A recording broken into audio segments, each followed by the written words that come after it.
All right, Jays lose a tough one, 5-4 to the Detroit Tigers tonight on the Friday night series opener at the Dome. Tough game. Jays down early again, and that's starting to become a familiar theme here. We're going to start with Bowden Francis, another tough one for him. I'm not ready to get on here and say Bowden's season, well, not his season, but Bowden's done. I don't believe in Bowden as a starter, but he needs to be better. He has not been good enough. Tonight, 4 2/3, 8 hits, 4 earned, 2 walks, 6 strikeouts. Not good enough. Kept his team in the game, but yeah, the Tigers were up kind of big early, and when the offense isn't clicking like that, Bowden, I think, needed to do a little bit of a better job of limiting damage. Gave up, obviously, the big homer, and yeah, it's tough to come back in every game when you're down early. Um, yeah, Bowden's ERA is now at 5.63 on the year. Um, that's not good enough. I'm not advocating to send him down to AAA. I'm not advocating for an IL stint, a phantom IL stint, or anything like that. Because there's frankly no other options until Spencer Turnbull's ready and Manoah comes off the IL. Um, yeah, it's tough. Not Bowden's best performance. Hopefully he's better in the near future here because he's going to have to be. And it's really part of a bigger problem with Blue Jays starters in general because they now have, well, no, coming into tonight they had the 26th best starters ERA in baseball with 4.63 ERA. Not good enough. Really, in general, the starting pitching was supposed to be a strength of this team, and we were worried about it coming into the year a little bit. Like we weren't that high on the starting pitching, at least I wasn't. Like I knew there was a chance for some Gosman regression and some Bassett regression, but both of those guys have been fine. Barrios has been getting shelled, and obviously Scherzer going down as early as he did does not help. And the lack of depth has been like pretty abysmal. um, but starting pitching has got to be better, especially the way the offense is going. Like the offense is back to a competent offense. It looks like 4 more runs tonight. They're hitting homers again. Um, so I think the starting pitching is a big focus on where this team can improve, and they're giving up. Um, they're giving up some strength to the other teams there. The bullpen though, good, especially the lefties is something I really wanted to touch on. Fluharty, good again, and Brendan Little, of course, good again. Those two lefties have been fun to watch this year. Um, I've really enjoyed watching them. I don't have a whole lot to say about them other than that, but it feels so good watching a lefty come into the game, and I'm not worried. I'm not scared to face him, or I'm not scared to see him face right-handed pitching. I trust both of those two lefties, Fluharty and Little, to get righties out, and it's been such a fun thing to watch all year. So more of the same from them. Really good.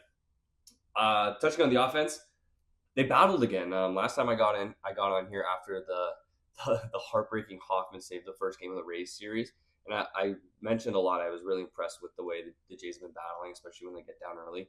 The offense has not quit. They have not quit on this team, and they have continued to put up good at bats to stay in the game. And they did it again tonight. It was Bo with his 4th homer of the year, and it was a big one. He yanked it into left field. Pretty much a no doubter unless you're worried about fair or foul, but it's pretty well fair. So good to see from Bo. Varsho now has the team lead in homers, which is I love to see it. I've been a Varsho guy since day one. I was joking with a buddy earlier. It feels like I bought Bitcoin in like 2004 because Daulton Varsho has been awesome. I have been in on Varsho since the start, since the trade.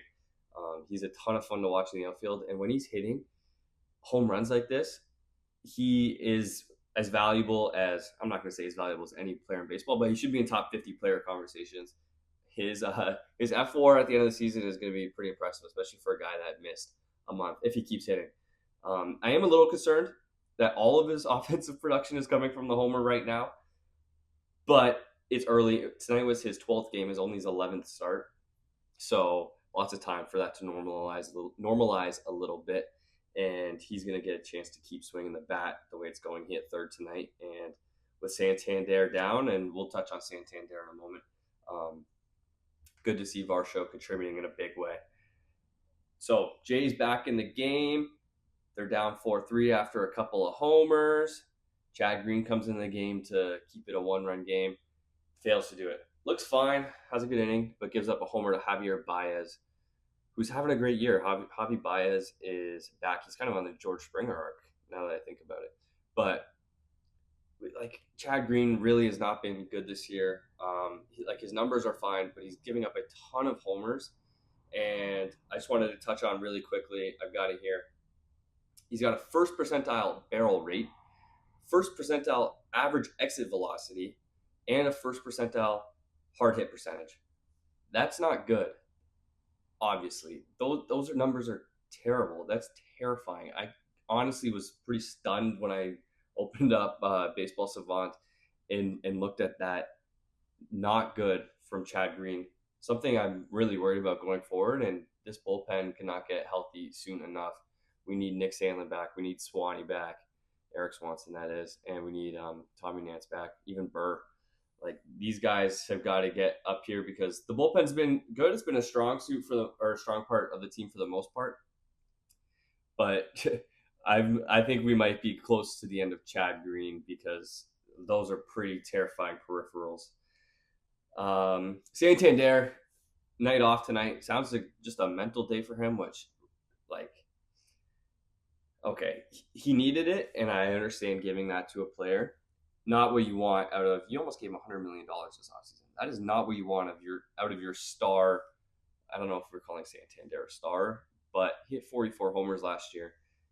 I think we can call him a star. That's not what you want out of your star offseason acquisition that was supposed to hit in the middle of your lineup, giving him mental health days on May 16th.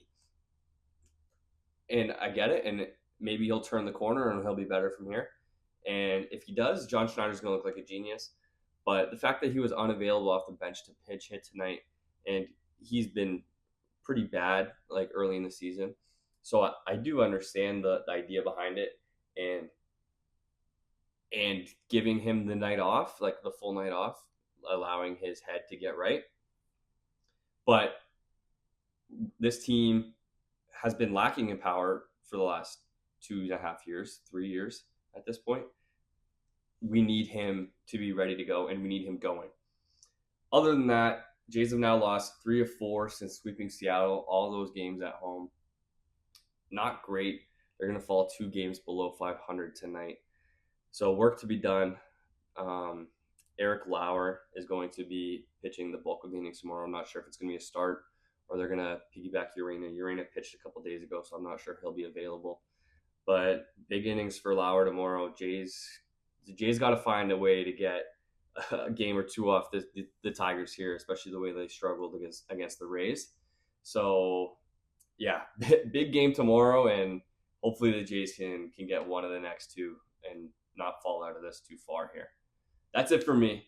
Have a good night.